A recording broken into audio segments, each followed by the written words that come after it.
Do you ever feel like your prayers are hitting the ceiling and God's just not hearing you? Well, I've felt a little bit that way lately too.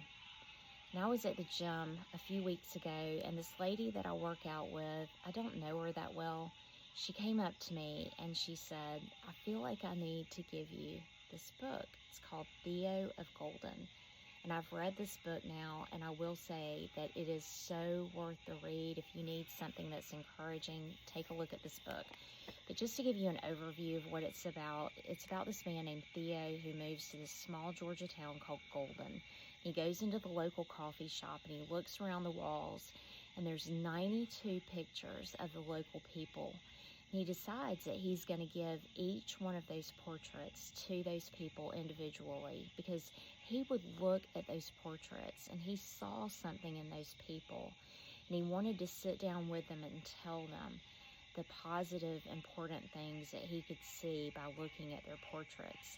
And this really touched my heart for two reasons. One, I have a daughter who is an artist, and honestly, we're waiting on some unanswered prayers in her life. And the second reason is because I started a podcast 6 years ago in my small Georgia town, because I noticed during COVID that people were walking around with literal masks, but we also wear a metaphorical mask.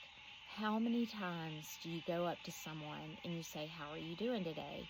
And that person responds with, oh, I'm fine. But deep down inside, they're hurting.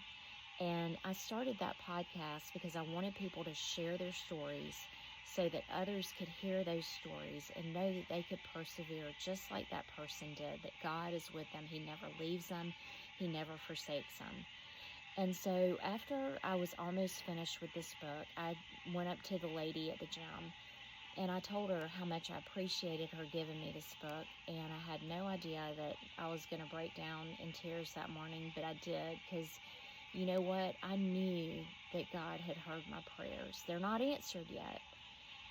And I knew that He had not forgotten. And I knew that He was working behind the scenes in ways that I just couldn't see or imagine. So I just want to tell you, if you're going through something difficult in your life right now, and you have not gotten the answers that you've been looking for, keep seeking God and keep looking to Him, because He may just surprise you with someone you barely know, giving you something that'll really touch your heart and encourage you.